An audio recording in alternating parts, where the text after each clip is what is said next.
তবে কি আয়নাগরে ছিলেন ইলিয়াস আলী? তাহলে কাকে মেরে যমুনা নদীতে ফেলে দেওয়া হয়েছিল? আজকে আপনাদেরকে এই বিষয়গুলো প্রমাণ সহকারে দেখাবো। তার আগে চলুন জেনে আসি ইলিয়াস আলী কে ছিলেন। নাম এম ইলিয়াস আলী, জন্ম 1 জানুয়ারি 1961 সাল, নিখোঁজ হয়েছেন 17 এপ্রিল 2012 সালে। তিনি হচ্ছেন সিলেট জেলার একজন বাংলাদেশি রাজনীতিবিদ এবং জাতীয় সংসদের একজন সাবেক সংসদ সদস্য। তিনি 2001 সাল থেকে 2006 সাল পর্যন্ত সংসদ সদস্য ছিলেন। বাংলাদেশ জাতীয়বাদী দল বিএনপির সাংগঠনিক সম্পাদক হিসেবে 2010 সালে নির্বাচিত হয়ে তিনি হরতাল থেকে শুরু করে প্রতিরোধ কর্মসূচি, বিক্ষোভ এবং দল গঠন সহ বিভিন্ন কর্মসূচিতে সমন্বয় সাধনে গুরুত্বপূর্ণ ভূমিকা পালন করেছেন। 2012 সালের 17 এপ্রিল রাজধানীর ঢাকায় মধ্যরাতে তাকে এবং তার গাড়ি চালককে শেষবারের মতো দেখা গিয়েছিল। বিএনপি নেত্রী খালেদা জিয়া অভিযোগ আনেন যে বিরোধী দলের দমন পীড়নের অংশ হিসেবে আওয়ামী লীগের নিরাপত্তা বাহিনী তাদেরকে অপহরণ করে, কিন্তু সাবেক প্রধানমন্ত্রী সে দাবি অস্বীকার করেছিলেন। ইলিয়াস আলী 1 জানুয়ারি 1961 সালে সিলেট জেলার বিশ্বনাথ উপজেলার রামদানায় জন্মগ্রহণ করেন। শিশু অবস্থায় তিনি তার মায়ের কাছ থেকে কোরআন শিক্ষা লাভ করেন। তিনি রামদানা সরকারি প্রাথমিক বিদ্যালয় থেকে প্রাথমিক শিক্ষা লাভ করেন। 1977 সালে বিশ্বনাথ উপজেলার রামসুন্দর পাইলট উচ্চ বিদ্যালয় থেকে তিনি এসএসসি পাশ করেন। 1979 সালে তিনি সিলেট সরকারি কলেজ থেকে এইচএসসি পাশ করেন। তিনি 1985 সালে ঢাকা বিশ্ববিদ্যালয়ের ফিনান্স বিভাগ থেকে বিকম অনার্স ডিগ্রি লাভ করেন। তিনি ঢাকা বিশ্ববিদ্যালয়ের এমকম মাস্টার্স ব্যাংকিং এর ছাত্র ছিলেন, কিন্তু তৎকালীন রাষ্ট্রপতি হোসাইন মোহাম্মদ এরশাদের সামরিক আইনের বিরুদ্ধে ছাত্র আন্দোলনে যোগ দেওয়ায় 1987 সালে তাকে বিশ্ববিদ্যালয় থেকে বহিষ্কার করা হয়। বিবাহ এবং তার পরিবার। ইলিয়াস আলী ঢাকা বিশ্ববিদ্যালয়ের ডেপুটি রেজিস্ট্রার তাহসিনা রুজদিরকে বিয়ে করেছেন। তাদের 2 পুত্র এবং একজন কন্যা সন্তান রয়েছে। তাদের বড় ছেলে মোহাম্মদ আবরার ইলিয়াস পশ্চিম ইংল্যান্ড বিশ্ববিদ্যালয় থেকে ব্যারিস্টার পাশ করেছেন এবং ছোট ছেলে মোহাম্মদ রাবির সারর কভেন্ট্রি বিশ্ববিদ্যালয়ে অধ্যয়ন করছে। সর্বকনিষ্ঠ Saira Nawal Bangladesh international school and কলেজে অধ্যয়ন করছে। তিনি 1980 সালে বিএনপি ছাত্র সংগঠন বাংলাদেশ জাতীয়বাদী ছাত্র দলের সাথে তার রাজনৈতিক জীবন শুরু করেন, যা 1 বছর আগে প্রতিষ্ঠিত হয়েছিল। তিনি ঢাকা বিশ্ববিদ্যালয়ের কবি জসিমউদ্দিন হলের মধ্যে বসবাস করেছেন। কয়েক বছরের মধ্যে তিনি হলের নেতা হন এবং 1983 সালে জাতীয়বাদী ছাত্র দলের কেন্দ্রীয় কার্যনির্বাহী সদস্য হন। 1986 সালে জেসিডির জাতীয় কাউন্সিল অনুষ্ঠিত হয়, যেখানে তিনি কেন্দ্রীয় কার্যনির্বাহী কমিটির আন্তর্জাতিক বিষয়ক সচিব হিসেবে নির্বাচিত হন। 1986 সালের নির্বাচন বিএনপি বর্জন করলেও হোসাইন মোহাম্মদ এরশাদ রাষ্ট্রপতি হন। এরশাদ কিছু রাজনৈতিক অধিকার পুনরুদ্ধারের স্বীকৃতি দিলেও বিএনপি এবং আওয়ামী লীগ বাংলাদেশের সংসদীয় গণতন্ত্র পুনরুদ্ধারের জন্য রাজনৈতিক চাপ বৃদ্ধি করে এবং উভয় দলের ছাত্ররা এই দাবি নিয়ে প্রতিবাদ করতে আগ্রহী ছিল। এরশাদ 1987 সালে ইলিয়াস আলী সহ ঢাকা বিশ্ববিদ্যালয়ের জিডিসির 9 ছাত্রনেতাকে বহিষ্কারের আদেশ দেন। 1988 সালে তিনি রাজনৈতিক কর্মকাণ্ডে গ্রেপ্তার হন। 7 মাস কারাগারে থাকার পর বাংলাদেশ সুপ্রিম কোর্টের আদেশে ইলিয়াস আলী কারাগার থেকে মুক্তি পান। ইলিয়াস আলী যেভাবে অপহরণ হয়েছিল। ইলিয়াস আলী অপহরণ বাংলাদেশের একটি চাঞ্চল্যকর ঘটনা। 2012 সালের 17 এপ্রিল তারিখে রাত 1:30টায় বাংলাদেশের রাজধানী ঢাকা মহানগরের বনানী 2 নম্বর সড়কের সাউথ পয়েন্ট স্কুলের সামনে থেকে অপহৃত হন ইলিয়াস আলী ও তার গাড়ি চালক আনসার আলী। 1999 সালে ভারত সরকার মণিপুর রাজ্যের শিপুকাউন এলাকায় বারাক নদীর উপর টিপাইমুখ বাঁধ নির্মাণের প্রস্তাব করে। এরপর 2009 সালে ভারতের প্রস্তাবিত টিপাইমুখ বাঁধের প্রথম আঘাত বাংলাদেশের উত্তর পূর্বে বৃহত্তর সিলেট অঞ্চলের উপর পড়বে বলে আশঙ্কা করে। সেখানকার জনগণ উদ্বেগ প্রকাশ করে সিলেটে স্থানীয়ভাবে আন্দোলন গড়ে তোলে। ঢাকা থেকে বিভিন্ন সংগঠন সেখানে গিয়ে লং মার্চের মতো বড় ধরনের কর্মসূচি পালন করেছে। এছাড়াও সিলেট বিভাগ উন্নয়ন সংগ্রাম পরিষদ 3 দিন ধরে লং মার্চ করেছে। বিএনপির নেতৃত্বাধীন 4 দলীয় জোটের শরিক জামাত ইসলামও সেখানে লং মার্চ, নো মার্চ ছাড়াও অনশনের মতো কর্মসূচি পালন করেছে। টিপাইমুখ বাঁধ নির্মাণের বিরুদ্ধে সিলেটের আন্দোলনের অন্যতম সংগঠক এবং এর কট্টর সমালোচক ছিলেন ইলিয়াস আলী, যে কারণে ইলিয়াস আলীকে গুম করা হয়েছে বলে ধারণা। ইলিয়াস আলী নিখোঁজ হওয়ার প্রায় 4 মাস আগে 2011 সালের ডিসেম্বরে বাংলা নিউজ 24.com-এ দেওয়া এক প্রতিক্রিয়ায় সিলেটের টিপাইমুখ বাঁধ বিরোধী আন্দোলনের নেতৃত্ব দেওয়ায় তার বিরুদ্ধে ষড়যন্ত্রের অভিযোগ করেন। তিনি বলেন, আমার নেতৃত্বে সিলেটের উজান টিপাইমুখ বাঁধের বিরুদ্ধে আন্দোলনের সূচনা হয়। এর আগে বাংলাদেশের সীমান্ত এলাকায় দৈনিক আমার দেশ সম্পাদক মাহমুদুর রহমানকে নিয়ে আমি লং মার্চ করি। আমি এই সরকারের শেয়ার বাজার কেলেঙ্কারি, অর্থনৈতিক বিপর্যয় ও ভারতের কাছে দেশ বিক্রি সহ সকল ষড়যন্ত্রের বিরুদ্ধে সবসময় আপোষহীন, তাই আমাকে ঘায়েল করার জন্য বিভিন্নভাবে মামলা দেওয়া হচ্ছে। এরপর 2023 সালের মে মাসে বিএনপির মহাসচিব মির্জা ফখরুল ইসলাম আলমগীর একই রকম অভিযোগ করেন। টিপাইমুখ বাঁধের বিরুদ্ধে আন্দোলনের জন্য সম্ভবত ইলিয়াস আলীকে গুম করা হয়েছে। 2024 সালের 17 এপ্রিল ইলিয়াস আলী নিখোঁজের 12 বছর পূর্তিতে নয়াপল্টনে বিএনপির কেন্দ্রীয় কার্যালয়ে আয়োজিত এক সংবাদ সম্মেলনে রুহুল কবির রিজভীও একই রকম এরকম অভিযোগ করেন। তিনি বলেন, সরকারের বিরুদ্ধে আপোষহীন সংগ্রাম আর টিপাই মুখ বাদ ও সীমান্ত অগ্রাসনের প্রতিবাদে সিলেট অঞ্চলে গড়ে ওঠা গণ আন্দোলনের নেতৃত্বের কারণে ইলিয়াস আলী রাষ্ট্রযন্ত্র ও দেশি বিদেশি অপশক্তির গাত্রদায়ের প্রধান কারণ ছিলেন।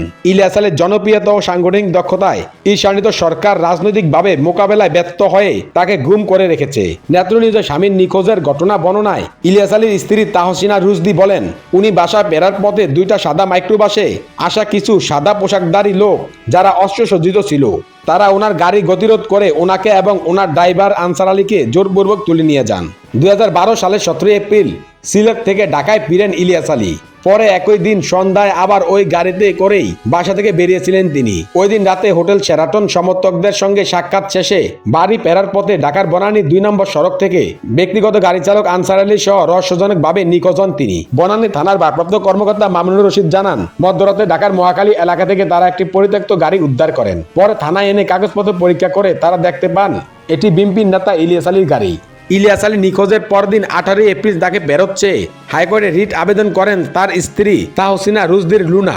পরদিন 19 এপ্রিল রিট আবেদনের পরিপ্রেক্ষিতে হাইকোর্ট আইনশৃঙ্খলা বাহিনীর কাছে 10 দিনের মধ্যে ব্যাখ্যা চেয়ে রুল জারি করেন। 2012 সালের মে মাসে আইনশৃঙ্খলা বাহিনীর 5টি সংস্থা হাইকোর্টে পৃথক পৃথক প্রতিবেদন জমা দেয়। পুলিশের আইজিবি, র্যাব, সিআইডি বিশেষ শাখা ও বনানী থানার প্রতিবেদনের দাবি করা হয় ইলিয়াস আলীর খোঁজ পেতে তারা সব ধরনের চেষ্টা চালিয়ে যাচ্ছে। পরে অ্যাটর্নি জেনারেলের কার্যালয় দ্য ডেইলি স্টারকে জানিয়ে সংস্থাগুলো নিজ নিজ প্রতিবেদনে দাবি করেছে বিএনপি নেতা ইলিয়াস আলী তাদের হাতে আটক নেই, তারা তাকে তুলে নিয়ে আসেনি বা আটক করেনি। এরপর তাকে উদ্ধারে গাজীপুরের পুবাইল সহ বিভিন্ন স্থানে র্যাব পুলিশ যৌথ অভিযান চালালেও তাকে পাওয়া যায়নি। এক পর্যায়ে আদালত ইলিয়াস আলীর সন্ধানে বনানী থানা পুলিশকে তদন্ত করে নিয়মিত তদন্ত প্রতিবেদন জমা দেওয়ার নির্দেশ দেয়।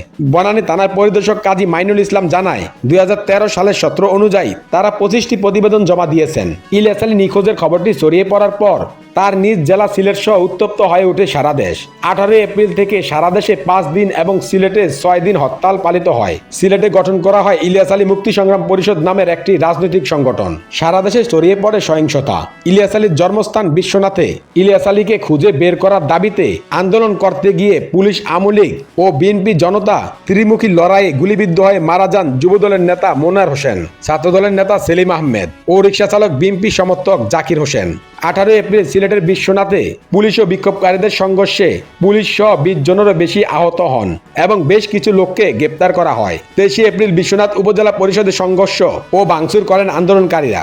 এই ঘটনায় মামলার অভিযোগপত্রভুক্ত আসামি হওয়ায় বিশ্বনাথ উপজেলা 7 ইউনিয়ন পরিষদের চেয়ারম্যানকে সাময়িকভাবে বরখাস্তের আদেশ দেন স্থানীয় সরকার, পল্লী উন্নয়ন ও সমবায় মন্ত্রণালয়। এর পরিপ্রেক্ষিতে 2 জুলাই উপজেলা নির্বাহী কর্মকর্তা 7 জন ইউপি চেয়ারম্যানকে একযোগে বরখাস্ত করেন। এই ইস্যুতে আন্দোলন করতে গিয়ে কারাবরণ করেন বিএনপির তৎকালীন ভারপ্রাপ্ত মহাসচিব মির্জা ফখরুল ইসলাম আলমগীর সহ অনেক সিনিয়র নেতারা। 2012 সালের 18 এপ্রিল ইলিয়াস আলী গুমের ঘটনায় নিউ ইয়র্কের জাতিসংঘ সদর দপ্তরে তৎকালীন জাতিসংঘের মহাসচিব বান কি মুন এবং ইউএস স্টেট ডিপার্টমেন্টে পররাষ্ট্রমন্ত্রী হিলারি ক্লিনটন বরাবরে বিএনপি কেন্দ্রীয়ভাবে চিঠি দেয়। এছাড়া বাংলাদেশ ককাসের কো চেয়ারম্যান ও ইউএস কংগ্রেসের প্রভাবশালী কংগ্রেসম্যান জোসেফ ক্রাউলির কাছেও একটি চিঠি দেয় দলটি। আন্তর্জাতিক মানবাধিকার সংস্থা অ্যামনেস্টি ইন্টারন্যাশনাল প্রধান বিরোধী দলীয় নেতা ইলিয়াস আলী গুম সহ বাংলাদেশে বিচার বহির্ভূত হত্যাকাণ্ডের উদ্বেগ প্রকাশ করে। অ্যামনেস্টি ইন্টারন্যাশনাল বাংলাদেশি সম্প্রতির সময়ে বিরোধী দলের নেতা ইলিয়াস আলী সহ বেশ কয়েকজনের গুম হওয়া এবং এর পরবর্তী সময় প্রতিবাদের সময় সংঘর্ষে নিহতদের বিষয়ে বাংলাদেশ সরকারকে স্বাধীন তদন্তের আহ্বান জানায়। তারা বলছে যে নিরাপত্তা বাহিনী, বিশেষ করে র্যাপিড অ্যাকশন ব্যাটালিয়ন এই গুমের ঘটনায় জড়িত থাকতে পারে। অ্যামনেস্টি ইন্টারন্যাশনাল সরকারের উপর চাপ দিয়েছিল যাতে গুম ও হত্যাকাণ্ডের জন্য দায়ী ব্যক্তিদের বিচারের আওতায় আনা যায়। Human rights watch Ilias Ali এবং তার ড্রাইভার নিখোঁজ হওয়ার ঘটনা নিয়ে তারা গভীর উদ্বেগ প্রকাশ করে। বাংলাদেশে বিরোধী দল এবং রাজনৈতিক কর্মীদের গুমের ঘটনা বেড়ে যাওয়ায় সরকারকে অবিলম্বে একটি স্বাধীন ও নিরপেক্ষ তদন্তের আহ্বান জানায়। এছাড়াও ইলিয়াস আলী নিখোঁজকে কেন্দ্র করে বিক্ষোভকারীদের উপর অতিরিক্ত শক্তি প্রয়োগের ঘটনাও স্বাধীন তদন্তের আহ্বান জানায়। এছাড়াও ইউকে পার্লামেন্টে ইলিয়াস আলী গুমের বিষয়ে একটি ডিবেট অনুষ্ঠিত হয়, যেখানে বক্তারা ইলিয়াস আলী সহ সাম্প্রতিক সময়ে বাংলাদেশের বিচার বহির্ভূত হত্যা ও গুমের ঘটনায় গভীর উদ্বেগ প্রকাশ করে। দল হিসেবে বিএনপি বারবারই বলে আসছিল সরকারের মদতে আইন শৃঙ্খলা রক্ষাকারী বাহিনীর সদস্যরাই ইলিয়াস আলীকে অপহরণ করে। বিশেষ করে র্যাপিড অ্যাকশন ব্যাটালিয়ন বা র্যাবের প্রতি ছিল অভিযোগের তীর। বাংলাদেশ সরকারের পক্ষ থেকে বরাবরই এই অভিযোগ উড়িয়ে দেওয়া হয়। প্রধানমন্ত্রী শেখ হাসিনা থেকে শুরু করে আওয়ামী লীগের শীর্ষ নেতারা এই অপহরণের জন্য পক্ষান্তরে বিএনপিকেই দায়ী করেন। কিন্তু বহুল আলোচিত এই গুমের ঘটনায় খোদ র্যাবের গোয়েন্দা শাখা বা ইন্টেলিজেন্স উইং এর সম্পৃক্ততা পেয়েছিল সংস্থাটির আরেকটি শাখা র্যাব 1। ঢাকা বনানী থেকে ইলিয়াস আলী গুম হওয়ার কিছুদিনের মধ্যেই ঘটনাটির তদন্তের নামে র্যাব 1, কারণ অপহরণের স্থানটি ছিল তাদের আওতাধীন এলাকায়। গোপন একটি নথিতে র্যাব 1 কর্মকর্তারা তাদের তদন্তের বিস্তারিত বর্ণনা করেন। তদন্তে এই গুমের সঙ্গে র্যাবে কর্মরত সামরিক বাহিনী থেকে ডেপুটেশনে আসা কয়েকজন কর্মকর্তার সংশ্লিষ্টতা পাওয়া যায়। তাই নথির একটি অনুলিপি তখনই র্যাব সদর দপ্তর, প্রতিরক্ষা গোয়েন্দা মহাপরিদপ্তর ও সামরিক গোয়েন্দা অধিদপ্তরের কাছে পাঠানো হয়। তবে এই বিষয়ে দৃশ্যমান কোনো ব্যবস্থা কোনো সংস্থা থেকেই তখন নেওয়া হয়নি। সম্প্রতি গোপন এই নথিটি নেত্র নিউজের কাছে পাশ করেছেন ডিজিএফআই এর সঙ্গে সংশ্লিষ্ট একজন সামরিক কর্মকর্তা। বিশদ অনুসন্ধানের পর আমরা পৃথক পৃথক সূত্রের মাধ্যমে এই নথির সত্যতা যাচাই করতে সক্ষম হয়েছি। পাশাপাশি সংগ্রহ করেছি অন্যান্য আরও কিছু প্রমাণাদি। বাংলাদেশের সামরিক বাহিনীর সাথে সম্পৃক্ত উচ্চপদস্থ সাবেক ও বর্তমান কয়েকজন কর্মকর্তা ও সাংবাদিক জুলকারনাইন শাহের খানের মাধ্যমে নেত্র নিউজকে এই অনুসন্ধানে সহায়তা করেন। কি আছে গোপন নথিতে? গোপন নথিতে র্যাব 1 তদন্তকারী লিখেছেন, ইলিয়াস আলীর অপহরণের ঘটনাটি সূক্ষ্মভাবে পর্যালোচনা করলে বোঝা যায় এটি একটি সুপরিকল্পিত অভিযান যা র্যাবের গোয়েন্দা শাখা কর্তৃক সংগঠিত হয়েছে বলে প্রতীয়মান হয়। ইলিয়াস আলীকে অপহরণের সময় ঘটনাস্থলের আশেপাশে উপস্থিত ছিল এমন 3টি সন্দেহজনক মোবাইল ফোন নম্বরের সূত্র ধরে র্যাব 1 তদন্ত শুরু করে। এই 3টি নম্বরের কল ডেটা রেকর্ড বা সিডিআর বিশ্লেষণ করলে আরো 5টি নম্বরের সন্ধান পাওয়া যায়। এই 8টি নম্বরে ছিল সিটিসেলের। দেশের একমাত্র সিডিএমএ মোবাইল অপারেটর হিসেবে সিটিসেলের নম্বরে আড়ি পাতার সক্ষমতা তখন রাষ্ট্রীয় সংস্থাগুলো ছিল না, ব্যাখ্যা করেছিলেন এক কর্মকর্তা। এই কারণে তদন্তকারীরা শুরু থেকেই সিটিসেলকে মাথায় রেখেছিলেন। সিটিসেলের এই মোট 8টি নম্বরই ভুয়া নাম পরিচয় ব্যবহার করে উত্তরা দেশ টেলিকম নামে একটি দোকান থেকে কেনা হয়েছিল। এসব নম্বর কিনতে ব্যবহৃত ভুয়া পরিচয় সম্মিলিত রেজিস্ট্রেশন ফর্মের অনুলিপিও নেত্র নিউজ পেয়েছে। 17 এপ্রিল রাত 11টার পর সবগুলো নম্বর চালু করা হয়। 18 এপ্রিল রাত 1টার মধ্যেই সবগুলো নম্বর বন্ধ করে ফেলা হয়। অর্থাৎ ইলিয়াস আলীকে অপহরণের আগে পরে মাত্র 3 ঘন্টায় এই নম্বরগুলো সক্রিয় ছিল। 8টি নম্বরের ব্যবহারকারীরা শুধুমাত্র নিজেদের মধ্যেই কথা বলেছেন। র্যাব 1 বিশ্লেষণে বলছে অপহরণের অভিযানে 3টি দল কাজ করেছিল। একটি দল ইলিয়াস আলী ও তার গাড়ি চালককে অপহরণের জন্য ঘটনাস্থলে উপস্থিত ছিল। এই দলের ব্যবহৃত 4টি নম্বর এয়ারপোর্ট ও জোয়ার সাহারা এলাকায় চালু করা হয়। আরেকটি দল হোটেল রূপসী বাংলা বা শেরাটন থেকে ইলিয়াস আলীকে অনুসরণ করছিল এবং অপহরণকারী টিমকে ইলিয়াস আলীর গতিবিধি সম্পর্কে অবহিত করছিল। তৃতীয় আরেকটি দল ডিজিএফআই সদর দপ্তরে অবস্থিত ন্যাশনাল মনিটরিং সেন্টার বা এনএমসি থেকে অপহরণকারী টিমকে সার্বক্ষণিক মোবাইল মনিটরিং সুবিধা প্রদান করছিল। এইসবের পরে তদন্তকারীরা নিশ্চিত হন যে এই অপহরণের সঙ্গে সরকারি কোনো সংস্থার সংশ্লিষ্টতা রয়েছে। তবে তখনও তারা নিশ্চিত ছিলেন না ঠিক কারা এই অপহরণ করেছিলেন। প্রাথমিক পর্যবেক্ষণ হিসেবে তারা এই নথিতে লেখেন 2012 সালে বাংলাদেশে একই সাথে গোয়েন্দা কাজ পরিচালনা, গ্রেপ্তার ও এনএমসির সহায়তা পাওয়ার ক্ষমতা ছিল শুধুমাত্র র্যাব ও ডিবি পুলিশের। এরপর তদন্তকারীরা 3 নম্বর প্রশ্নের উত্তর খুঁজতে শুরু করেন। অপহরণের সময় ডিজিএফআই সদর দপ্তরে এনএমসিতে কে বা কারা অবস্থান করেছিলেন? এই প্রশ্নের উত্তর খুঁজতে গিয়ে ঘটনার সাথে র্যাবের ইন্টেলিজেন্স উইং এর জড়িত থাকার ইঙ্গিত পাওয়া যায়। এই সংক্রান্ত নথিপত্র নেত্র নিউজের হাতে এসেছে। ডিজিএফআই সদর দপ্তরে প্রবেশ ও প্রস্থান লগ অনুযায়ী ঘটনার সময় র্যাবের ইন্টেলিজেন্স উইং এর 2 কর্মকর্তা সেখানে ছিলেন। এরা হলেন ক্যাপ্টেন তহিদুল ইসলাম ও ক্যাপ্টেন মঞ্জুরুল হাসান। ক্যাপ্টেন তহিদুল ইসলাম 17 এপ্রিল রাত 10:50 এনএমসিতে যান এবং রাত 11:12 সেখান থেকে বের হয়ে যান। অন্যদিকে ক্যাপ্টেন মঞ্জুরুল হাসান 18 এপ্রিল রাত 1:40 এনএমসিতে যান এবং রাত 3:05 সেখান থেকে বের হয়ে যান। র্যাব 1 তদন্তকারীরা এই অনুসিদ্ধান্তে আসেন যে সে সময় র্যাবের ইন্টেলিজেন্স উইং এ কর্মরত ক্যাপ্টেন মঞ্জুর ও ক্যাপ্টেন তহিদের ডিজিএফআই সদর দপ্তরে অবস্থান থেকে ধারণা করা যায় যে তারা ইলিয়াস আলীকে অপহরণের অভিযানে সরাসরি সম্পৃক্ত। নেত্র নিউজের পক্ষ থেকে তহিদুল ইসলাম ও মঞ্জুরুল হাসানের সাথে যোগাযোগ করা হলে তারা ইলিয়াস আলীর অপহরণের সাথে তাদের জড়িত থাকার অভিযোগটি অস্বীকার করেন। তারা দুইজনেই বর্তমানে লেফটেন্যান্ট কর্নেল পদে বাংলাদেশ সেনাবাহিনীতে কর্মরত আছেন। এই 2 কর্মকর্তার সার্ভিস রেকর্ডে প্রবেশাধিকার রয়েছে। সামরিক বাহিনীর এমন এক ঊর্ধ্বতন কর্মকর্তা নেত্র নিউজকে জানিয়েছেন সেনা সদরে রক্ষিত তাদের ব্যক্তিগত নথিতেও র্যাব 1 এর গোপন নথিটির একটি অনুলিপি সংযুক্ত আছে। ওই ঊর্ধ্বতন সামরিক কর্মকর্তা পৃথক ওই গোপন নথির আরেকটি অনুলিপি নেত্র নিউজকে সরবরাহ করেন। এই কর্মকর্তার দাবি তহিদুল ইসলাম ও মঞ্জুরুল হাসান সেনাবাহিনীতে ব্রিগেডিয়ার জেনারেল জিয়াউল আহসানের অত্যন্ত ঘনিষ্ঠ বা ব্লু আইডি বয়েজ হিসেবে পরিচিত। 2012 সালে জিয়াউল আহসান লেফটেন্যান্ট কর্নেল পদে র্যাবের ইন্টেলিজেন্স উইং এর প্রধান হিসেবে কর্মরত ছিলেন। পৃথকভাবে সামরিক বাহিনীর 2 জন কর্মকর্তা নেত্র নিউজকে বলেছেন ইলিয়াস আলীকে গুমের ঘটনায় সরাসরি জড়িত ছিলেন জিয়াউল আহসান। তাদের ভাষ্য অনুযায়ী ইলিয়াস আলীকে অপহরণের মাত্র কয়েকদিন আগেই সিলেটের ছাত্রদল নেতা ইফতেখার আহমেদ দিনার ও জুনেদ আহমেদকে গুম করে উত্তরায় অবস্থিত র্যাবের টিএফআই সেলে নিয়ে যাওয়া হয়। সে সময় টিএফআই সেলের দায়িত্বে ছিলেন তৎকালীন ক্যাপ্টেন তহিদুল ইসলাম। টিএফআই সেলের দিনার ও জুনেদের কাছ থেকে প্রাপ্ত তথ্যের ভিত্তিতেই ইলিয়াস আলীকে অপহরণের পরিকল্পনাটি সাজানো হয়। এই দুই কর্মকর্তার দাবি 2012 সালের 17 এপ্রিল বিকাল 3টার দিকে ইলিয়াস আলী যে ফ্লাইটে সিলেট থেকে ঢাকা এসেছিলেন সেই ফ্লাইটেরই যাত্রী হয়ে তাকে অনুসরণ করেছিলেন জিয়াউল আহসান। নেত্রকোনার অনুসন্ধানে এই দাবির সত্যতা নির্ণয় করা সম্ভব না হলেও জেনারেল জিয়াউল আহসানের বিরুদ্ধে এমন অভিযোগ নতুন নয়। যুক্তরাষ্ট্রে নির্বাসিত সাংবাদিক কনজ সারোয়ারের ইউটিউব চ্যানেলে প্রচারিত এক রেকর্ডিংয়ে তৎকালীন সেনাপ্রধান জেনারেল আজিজ আহমেদকে বলতে শোনা যায়, বাংলাদেশে সংঘটিত গুমের ঘটনাগুলোর অন্যতম হোতা brigadier general Ziaul Ahsan. Ziaul Ahsan national telecommunication monitoring centre বা এনটিএমসির প্রধান হিসেবে কর্মরত ছিলেন। এই এনটিএমসির পূর্বসূরি ছিল এনএমসি। ডিজিএফআই থেকে এনএমসি সরিয়ে এনটিএমসিকে বর্তমানে স্বরাষ্ট্র মন্ত্রণালয়ের আওতায় নিয়ে আসা হয়েছে। ইলিয়াস আলীর গুমের রহস্য উদ্ঘাটনে এনএমসির নিজস্ব রেকর্ড বিশ্লেষণ করেও ঘটনার সাথে র্যাবের সম্পৃক্ততার সূত্র পাওয়া যায়। নেত্র নিউজের হাতে আসা ডিজিএফআই এর পৃথক একটি নথিতে দেখা যায়, ইলিয়াস আলীর 2টি মোবাইল নম্বরের একটি শুধুমাত্র র্যাব মনিটর করত, অন্য নম্বরটি মনিটর করত র্যাব, ডিজিএফআই, এনএসআই ও এসবি। 2012 সালের 18 এপ্রিল রাত 1:24 প্রথম নম্বরটি র্যাবের মনিটরিং লিস্ট থেকে বাদ দেওয়া হয়। অন্যদিকে দ্বিতীয় নম্বরটি র্যাবের মনিটরিং লিস্ট থেকে তার আগেই বাদ দেওয়া হয় 2 এপ্রিল। ইলিয়াস আলীকে অপহরণের পর এই 2টি নম্বর পুনরায় মনিটরিং শুরু করে র্যাব। অপহরণের রাতে ইলিয়াস আলীর নম্বরে র্যাবের নজরদারিতে এই পরিবর্তনের ঘটনা তখনই ডিজিএফআই এর কর্মকর্তারা লক্ষ্য করেন। আর বিষয়টি পরবর্তীতে র্যাব 1 এর তদন্তকারীদেরও নজর এড়ায়নি। এই বিষয়ে তৎকালীন র্যাব 1 এর কর্মকর্তাদের বিশ্লেষণ, ইলিয়াস আলীর নম্বরগুলো র্যাবের মনিটরিং থেকে বাদ দেওয়ার সময় ও পুনরায় মনিটরিং শুরু করার সময় থেকেও অপহরণের ঘটনায় র্যাবের সম্পৃক্ততার ইঙ্গিত পাওয়া যায়। নেত্র নিউজকে দেওয়া এক লিখিত বক্তব্যে ব্রিগেডিয়ার জেনারেল জিয়াউল আহসান বলেছেন, আপনাদের কেউ একজন ভুয়া ও বানোয়ার তথ্য দিয়েছে। র্যাবের গোয়েন্দা শাখার কর্মকর্তারা এই অপহরণের সাথে জড়িত ছিল না, বরং তাদের দেওয়া বিভিন্ন তথ্যের ভিত্তিতে র্যাব ইলিয়াস আলীর পরিবারের সদস্য ও স্ত্রীকে নিয়ে বেশ কয়েকটি অভিযান চালিয়েছে। তিনি আরো বলেন, ডিজিএফআই এর তথ্য নিয়ে আমার কোনো বক্তব্য নেই। ডিজিএফআই যদি সত্যি এসব তথ্য পেয়ে থাকে তাহলে তারা ওই সময় র্যাব, সরকার বা পুলিশ কর্তৃপক্ষকে অবহিত করেনি কেন? তার ভাষ্য, আমি দুনিয়ার কোথাও নিজ চোখে ইলিয়াস আলীকে দেখিনি, অতএব বিমানে তার উপর নজরদারি করার প্রশ্নই আসে না। ডিজিএফআই এর মুখপাত্র ব্রিগেডিয়ার জেনারেল আবুল হাসানাত মোহাম্মদ কামরুজ্জামান খান নেত্র নিউজকে বলেছেন, ডিজিএফআই সবসময় বিভিন্ন সূত্র থেকে তথ্য সংগ্রহ করে। ওই সময়কালে এনএমসিতে কোনো অনিয়ম পাওয়া যায়নি। আমাদের হাতে আসা নথিপত্রের ব্যাপারে তার বক্তব্য, এটি একটি ভুয়া ডকুমেন্ট। এই স্বনামধন্য প্রতিষ্ঠানকে বিতর্কিত করার জন্য কেউ একজন আপনাদেরকে এটা দিয়ে থাকতে পারে।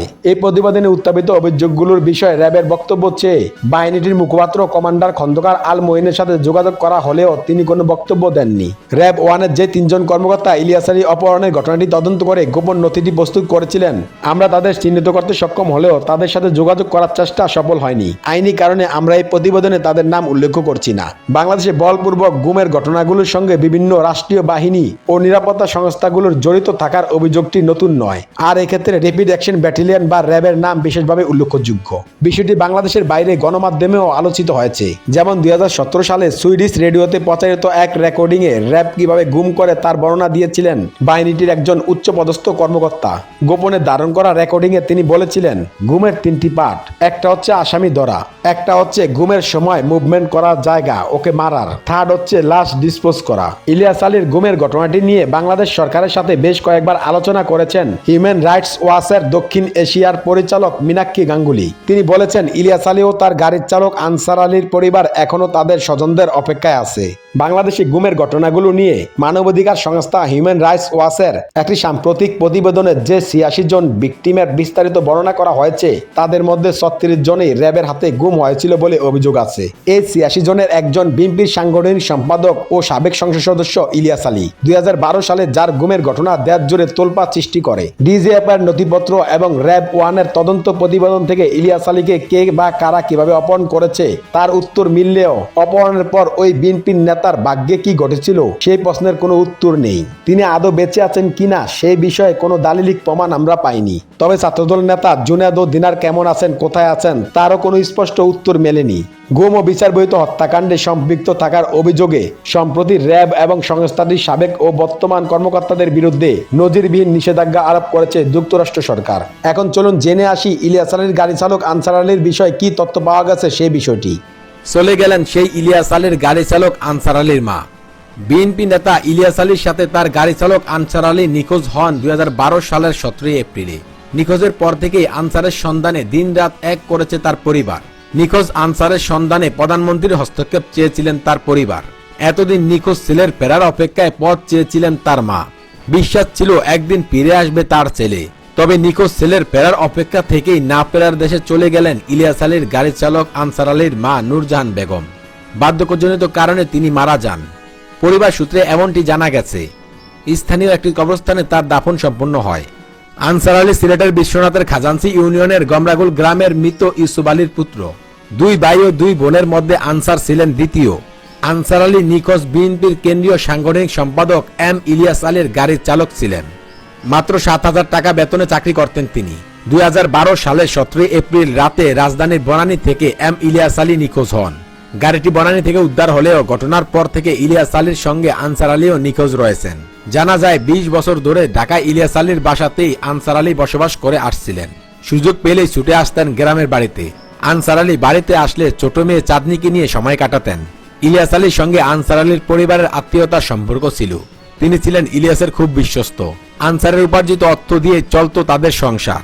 আনসার আলী যে রাতে নিখোঁজ হয়েছেন ওই রাত 11টার দিকে পরিবারের সদস্যদের সঙ্গে আনসার আলীর সর্বশেষ কথা হয়। রাতে তার পরিবার জানতে পেরেছেন ইলিয়াস আলীর সঙ্গে আনসার আলীও নিখোঁজ হয়েছিলেন। এরপর থেকে আনসারের পরিবারে ভর করে অন্ধকার। 6 মাস আগে নিখোঁজ বিএনপির নেতা ইলিয়াস আলীর গাড়ির চালক আনসারকে সিলেটে দেখেছেন বলে দাবি করেছেন তারই পরিচিত অন্য এক চালক। বুধবার রাত 10:30টার দিকে সিলেটের জিন্দাবাজারে আনসার আলীকে গাড়ি চালিয়ে যেতে দেখেছেন বলে জানান ওই চালক ইব্রাহিম খলিল। ইব্রাহিম খলিলের বাড়ি মৌলভীবাজার জেলার কমলগঞ্জ উপজেলার বেড়াছড়া ইউনিয়নে। বর্তমানে তিনি সিলেট শহরে গাড়ি চালান। বিষয়টি সম্পর্কে কোতোয়ালী থানার ভারপ্রাপ্ত কর্মকর্তা ওসি আতাউর রহমান বাংলা নিউজকে জানান, তিনিও ঘটনাটি জানতে পেরে ওই চালকের সঙ্গে যোগাযোগ করে তথ্য সংগ্রহ করেছেন। তার দেওয়া তথ্য এখনও যাচাই চলছে। বাংলা নিউজের সঙ্গে আলাপকালে ওই চালক জানান, তিনি সিলেটের বালাগঞ্জ বিএনপির নেতা মইনুল হকের গাড়ির চালক থাকাকালে ইলিয়াস আলীর গাড়ির চালক আনসারের সঙ্গে পরিচয় হয়। এরপর ঢাকায় মোহনা টেলিভিশনের এক কর্মকর্তার গাড়ি চালানোর সময়ও আনসার আলীকে ঢাকায় দেখেছেন। কথাও হয়েছে। বনানীতে ইলিয়াস আলীর বাসাও চেনেন তিনি জানান, রাত 10:30টার দিকে আনসার জিন্দাবাজারের মিলেনিয়াম মার্কেটের সামনে সিগারেট মুখে নিয়ে দাঁড়িয়েছিল। আনসারের কাছে যাওয়ার আগে আনসার দ্রুত গাড়ি চালিয়ে চলে যান। তবে তিনি গাড়ির নম্বর লিখে নিয়েছেন। তিনি আরো বলেন, আমি নিশ্চিত আনসার আলীকে দেখেছি। সে আমাকে দেখে দ্রুত একটি গাড়ি চালিয়ে চলে গেছে। সিলেট মেট্রোপলিটন পুলিশ কমিশনার অমূল্য ভূষণ বড়ুয়া বলেন, বিষয়টি কোতোয়ালী থানার ওসির মাধ্যমে জেনেছি, খোঁজ নেওয়া হচ্ছে। এদিকে বিষয়টি নিয়ে একাধিক গোয়েন্দা সংস্থার তৎপরতা দেখা গেছে। তারা বেশ কয়েকবার ইব্রাহিম খলিলের সঙ্গে কথা বলে তার দেওয়া তথ্য যাচাই করেছেন বলে জানা গেছে।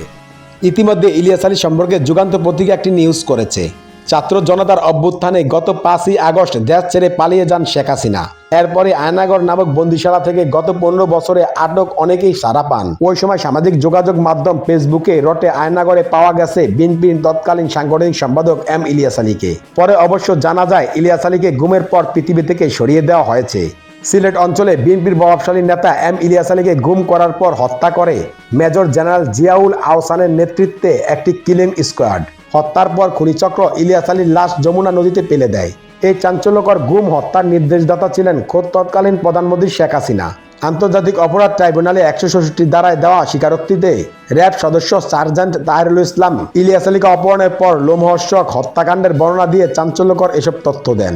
এ নিয়ে সোমবার একটি অনুসন্ধানী প্রতিবেদন প্রকাশ করেছে দৈনিক আমার দেশ। সাংবাদিক অলিউল্লাহ নোমানের করা সেই প্রতিবেদনে চাঞ্চল্যকর ইলিয়াস আলী গুম ও হত্যার আদিঅন্ত তুলে ধরা হয়েছে। 166 ধারায় দেওয়া স্বীকারোক্তিতে তাহিরুল বলেন, জিয়াউল আহসানের নির্দেশে ঘটনার রাতে শেরাটন হোটেল থেকে তিনি ইলিয়াস আলীকে অনুসরণ করেন। মহাখালী পৌঁছার পর জিয়াউল আহসান নিজে আরেকটি টিম নিয়ে ইলিয়াস আলীর গাড়ি অনুসরণ করেন। ইলিয়াস আলীর গাড়ি বনানী 2 নম্বর সড়কের বাসার সামনে পৌঁছার আগেই বনানী সাউথ পয়েন্ট স্কুলের সামনে থেকে তাকে তুলে নেওয়া হয়। ইলিয়াস আলীর সঙ্গে তার ড্রাইভার আনসারকে অপহরণ করা হয়। গাড়িটি জলখাবার হোটেলের সামনে দিয়ে বনানী 2 নম্বর সড়কে ঢোকার পরে ওই অপহরণের ঘটনা ঘটে। ট্রাইব্যুনাল সূত্র আরো জানায়, ইলিয়াস আলীকে হত্যা ছাড়াও র্যাবের জিয়াউল আহসানের কিলিং স্কোয়াডের এক সদস্য একদিনে 11 জন এবং আরেক সদস্য 13 জনকে খুন করেছিল। উল্লেখ্য, জিয়াউল আহসান তখন র্যাবে কর্মরত ছিলেন। বর্তমানে তিনি জেলে আটক রয়েছেন। প্রতিবেদনে বলা হয়েছে, আন্তর্জাতিক অপরাধ ট্রাইব্যুনাল ও গুম তদন্ত কমিশন সূত্রে আরও জানা গেছে, ইলিয়াস আলীকে অপহরণের সঙ্গে জড়িত 2 জন সেনা সদস্য বর্তমানে সেনাবাহিনীতে রয়েছেন। এরা হলেন ওয়ারেন্ট অফিসার জিয়া ও ইমরুল। জিয়াউল আহসানের রানার হিসেবে গুম ও খুন মিশনের হুকুম তারা তামিল করতেন। খুনচক্রের সদস্য হিসেবে চিহ্নিত হওয়ার পর গুম তদন্ত কমিশন ও আন্তর্জাতিক অপরাধ ট্রাইব্যুনালের তদন্ত টিমের সুপারিশের পরিপ্রেক্ষিতে সেনাবাহিনীর এই 2 সদস্যকে ক্লোজড এবং অন্তরীণ করেছে বলে সংশ্লিষ্ট সূত্র সূত্র নিশ্চিত করেছে। 2012 সালের 17 এপ্রিল সন্ধ্যার পর দলীয় নেতাকর্মীদের নিয়ে ইলিয়াস আলী সভা করেন তৎকালীন শেরাটন হোটেলে। সভা শেষ করে রাত 11টার দিকে বের হন এবং গাড়িতে করে বাসায় ফিরছিলেন। অপহরণের লক্ষ্যে জিয়াউলের নির্দেশে শেরাটন থেকে অনুসরণ করছিলেন র্যাবের সদস্য সার্জেন্ট তাহেরুল ইসলাম। পরবর্তীতে তাকে চিহ্নিত করেছে আন্তর্জাতিক অপরাধ ট্রাইব্যুনালের তদন্ত টিম। তাকে তদন্ত কমিটিতে আনা হয়। জিজ্ঞাসাবাদের পর আন্তর্জাতিক অপরাধ ট্রাইব্যুনালে 166 ধারায় তিনি স্বীকারোক্তিমূলক জবানবন্দি দেন। জবানবন্দিতে তিনি উল্লেখ করেন, আমার দায়িত্ব ছিল শেরাটন থেকে অনুসরণ এবং বেতার বার্তায় গতিপথ জিয়াউল স্যারকে জানানো। নির্দেশনা অনুযায়ী তিনি ইলিয়াস আলীর গাড়ি অনুসরণ এবং প্রতিটি মুহূর্তে গাড়ির গতিপথ জিয়াকে অবহিত করতেন। মহাখালী পৌঁছার পর ইলিয়াস আলীর গাড়ি সরাসরি অনুসরণ করেন জিয়ার টিম। মহাখালী জলখাবার হোটেলের অদূরে বনানীর 2 নম্বর সড়কে গাড়িকে ধাক্কা দিয়ে থামানোর পর ড্রাইভার আনসার সহ ইলিয়াস আলীকে অপহরণ করে এই টিমের সদস্যরা। এরপরে জিয়া তাহেরুলকে বলেন, তোমার ডিউটি শেষ, চলে যাও। নির্দেশনা অনুযায়ী দায়িত্ব শেষে তিনি ফিরে যান। জিয়ার টিম ইলিয়াস আলীকে নিয়ে যাওয়ার পর কি হয়েছে সেটা তিনি বলতে পারবেন না। আন্তর্জাতিক অপরাধ ট্রাইব্যুনালের তদন্ত সংশ্লিষ্ট সূত্র জানায়, ইলিয়াস আলীকে অপহরণের পর হত্যা করা হয়েছিল। হত্যার পর তৎকালীন র্যাব কর্মকর্তা এবং পরবর্তী সময় সেনাবাহিনীতে পদোন্নতি পেয়ে মেজর জেনারেল হওয়া জিয়াউল আহসান অফিসে ফিরে স্বস্তি ও আনন্দ প্রকাশ করেছিলেন। বলেছিলেন, আজ বড় একটি অপারেশন সাকসেসফুল হলাম, শেষ করে তাকে যমুনায় পেলে দিয়ে এসেছি। জিয়া একথাও বলেন যে ইলিয়াস আলী অপারেশনের কথা ঊর্ধ্বতনকেও জানিয়েছি। ঊর্ধ্বতন বলতে তিনি মেজর জেনারেল তারেক সিদ্দিকী কিংবা শেখ হাসিনাকে বুঝিয়েছেন বলে সূত্রের ধারণা। যাদের সামনে এই কথা জিয়াউল আহসান বলেছিলেন তাদেরকেও চিহ্নিত করতে সক্ষম হয়েছেন ট্রাইব্যুনালের তদন্ত টিম। এদিকে শেখ হাসিনার নির্দেশে বিভিন্ন ব্যক্তি ও রাজনৈতিক নেতাকে গুম এবং অপহরণের সংশ্লিষ্টতা পেয়েছে গুম তদন্ত কমিশন। গুম তদন্ত কমিশন সূত্র জানায়, শেখ হাসিনার নির্দেশেই ইলিয়াস আলীকে গুম এবং খুন করা হয়েছিল। শেখ হাসিনা সরকারের সময় এসএসএফ এর মহাপরিচালক ছিলেন লেফটেন্যান্ট জেনারেল চৌধুরী হাসান সোহরাওয়ার্দী। তার সঙ্গে আলাপকালে জানা গেছে, ডিজিএফ এর তৎকালীন ঊর্ধ্বতন কর্মকর্তাদের ডেকে নিয়ে ইলিয়াস আলীকে গুম করার নির্দেশ দিয়েছিলেন শেখ হাসিনা। অথচ পরবর্তী সময় ইলিয়াস আলীর স্ত্রীকে ডেকে এনে নাটকও করেছিলেন। পুরাতন শাড়ি পরে জড়িয়ে ধরেছিলেন ইলিয়াস আলীর স্ত্রী ও কন্যাকে। এই সময় ইলিয়াস আলীর স্ত্রীকে শেখ হাসিনা জানিয়েছিলেন বিএনপির চেয়ারপারসন বেগম খালেদা জিয়ার নির্দেশে অপহরণ করা হয়েছে। অভ্যন্তরীণ রাজনৈতিক বিরোধের জের হিসেবে এটা করা হয়েছে বলে ইলিয়াস আলীর স্ত্রীকে অবহিত করেছিলেন শেখ হাসিনা। এদিকে গুম কমিশনের প্রাথমিক রিপোর্টে উল্লেখ করা হয়েছে অনেক গুমের ঘটনা শেখ হাসিনার নির্দেশে হয়েছিল। এই বিষয়ে ডিজিএফ এর সাবেক একাধিক মহাপরিচালক গুম কমিশনের জিজ্ঞাসাবাদেও এই কথা স্বীকার করেছেন। আশা করছি আপনারা পুরো প্রতিবেদনটি মনোযোগ সহকারে শুনেছেন। এ বিষয়ে নিয়ে যদি আপনাদের কোনো মতামত থাকে তাহলে অবশ্যই তা কমেন্ট করে জানাতে পারেন। ভিডিওটি এ পর্যন্তই, দেখা হচ্ছে পরবর্তী ভিডিওতে। সে পর্যন্ত সবাই ভালো থাকবেন, সুস্থ থাকবেন। আল্লাহ হাফেজ।